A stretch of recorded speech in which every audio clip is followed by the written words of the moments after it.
BodyBags, where horror lies. Hey guys, Rob from Georgia here, and I am your Wednesday night reviewer for BodyBags. And tonight, I'll be just rambling on for a few minutes. One of my personal favorite John Carpenter films of all time. And we'll be talking about The Fog from 1980. No special steelbooks here, no special Blu-rays here. What we have here is my trusty old DVD. And looking at my TV, I just finished watching it. Haven't seen it in a while. But it is a DVD, but yet I have an audio commentary with John Carpenter and producer Deborah Hill.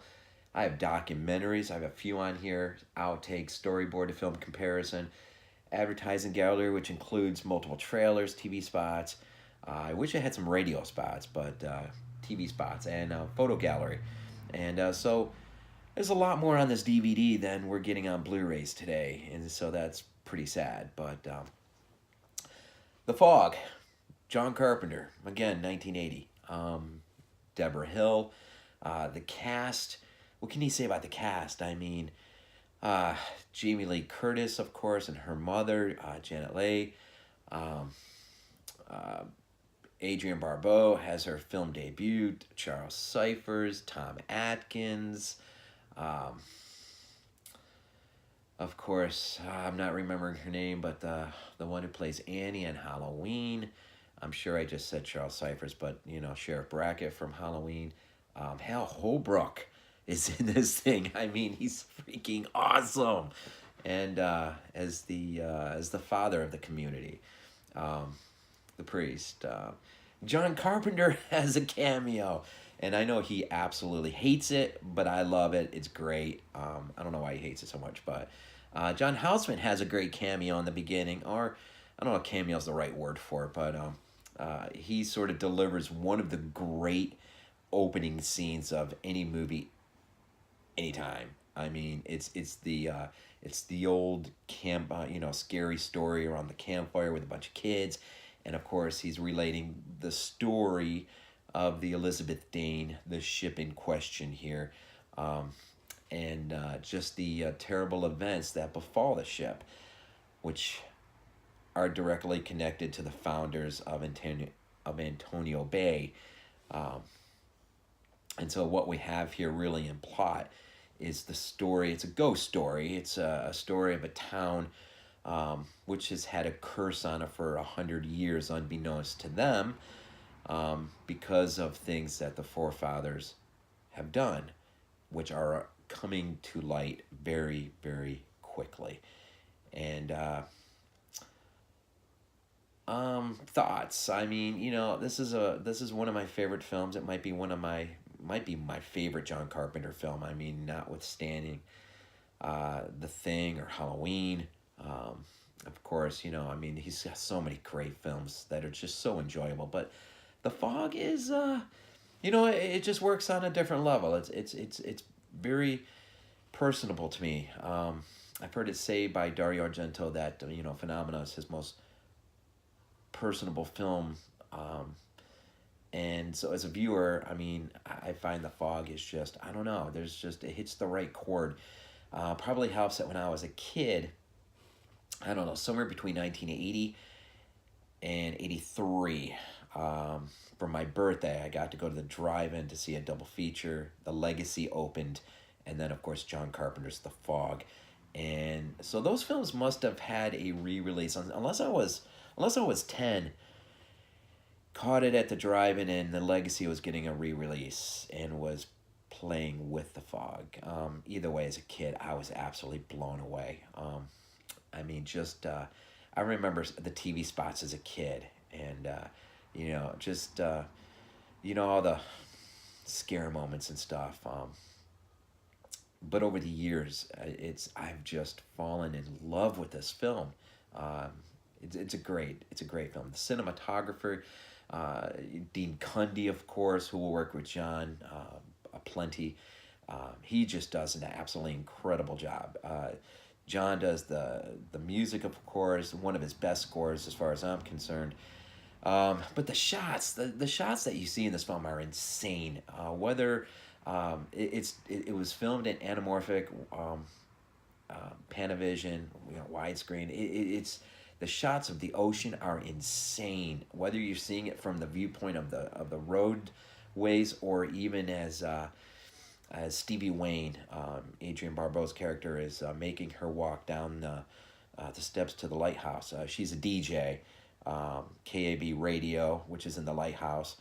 And so she's left Chicago, and she's sort of found a home here in Antonio Bay.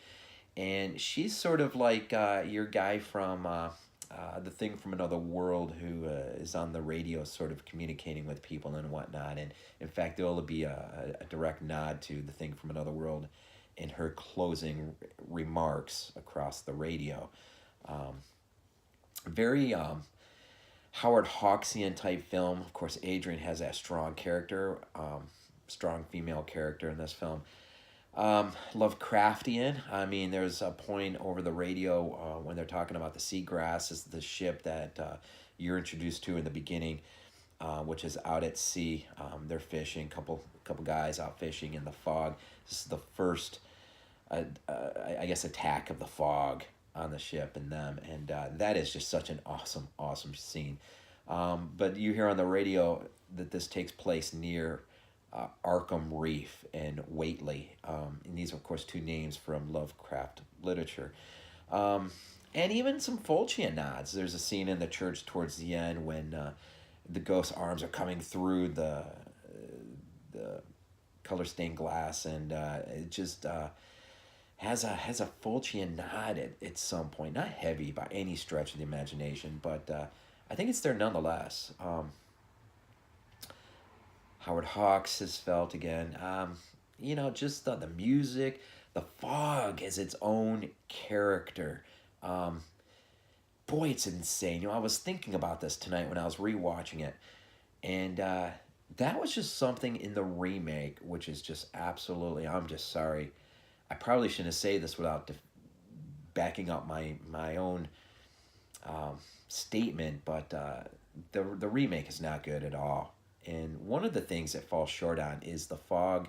It just never feels like it's its own character. I mean, there's something about people creating something with their hands and manipulating it, and they pour all their love into it, and it takes on sort of a persona. I mean, it becomes something. And in this film in 1980, the fog is like a character, whether the Hindenburg from the film Hindenburg, or even the Enterprise from Star. It's its own character, which is really cool. Hale Holbrook as the father of the community, the priest. I really like his character. I really like it a lot. I like the idea that he just takes ownership of things, and in the end, he's willing to pay the due as the sixth conspirator. Basically, really what you have in a nutshell is, I've sort of alluded to the plot, but really you have six conspirators. The founding fathers of the town betray a crew of a ship who its captain is looking for a safe haven to build a leper colony. He has leprosy. And the townsfolk, figuring, well, no one's going to miss a bunch of lepers, know they have a whole stockpile of gold on their ship, and so, they kind of rig things up where the ship will crash on the reef, and the curse is set. And so here we are 100 years later. The opening scene, too, is great because early on, as the credits are rolling, you have sort of this really cool sort of, the ghosts are making their way into the town, or they're just kind of messing around with things, and that's kind of neat. And that doesn't really get played off as well throughout the entire film as it does in the very beginning, but it's still great nonetheless. Man, I don't know what else to say here. Dean Cundey, I mean, if you've never seen this film, and it wouldn't surprise me if you haven't, because I know Dave Z's been doing these posts lately where, believe it or not, first time watch. So it's always possible no one's seen this movie, and you ought to. It's fabulous. It's I've heard it more than once that this is on the list of many as is either their very top, near the top, or the best John Carpenter film in their mind. Maybe not the best made, but I don't know. There's just something about it. Um, let's see, the cast, the cinematography, the music. Um, just there's and there is, like I said, there's some good releases out there. Um, just lately, Scream Factory, of course, has the Blu-ray. They have the Steelbook. Studio Canal has the UK edition that's recently come out. So you don't have to be stuck with a DVD, but at least the DVD's loaded. Now, I know Studio Canal's probably loaded. Scream Factory's loaded, which is good. But anyways, yeah. So this is just a few mentions of maybe one of the great John Carpenter films. And the reason why I probably rate it. I've never rated this film before, but I probably... It's high. It's like a 9.5. I won't take it to a 10, but it's this movie, man, for atmosphere, just for all the love. Rob Bottin's in this thing. You know, he plays Blake, the head ghost, and he does the special effects, the makeup, and of course we know all the work he'll pour, all the love that he will pour into the thing. It's absolutely outstanding, the work he will do. I almost can't believe I almost forgot about Rob Bottin. And so that's great. So, what's there not to love about this movie? I mean, no matter where you look, everywhere you look, I mean, it's just love, love, love. And so, even if it's been a while, man, put this thing in, man. This movie is fun any time. I don't know what else to say. It's great. It's absolutely great. So, this is VHS82 apostrophe coming at you this week with just a classic, an absolute classic from John Carpenter. Maybe my favorite film of his. Most enjoyable, at least. And so this is your Wednesday midweek review, and I thank you for tuning in, and appreciate it. And we will see you next week with Theme Week, the best release of 2018. And as this film is 1980, my film next week will be 1980. So we'll leave you with that. And as always, go Bills.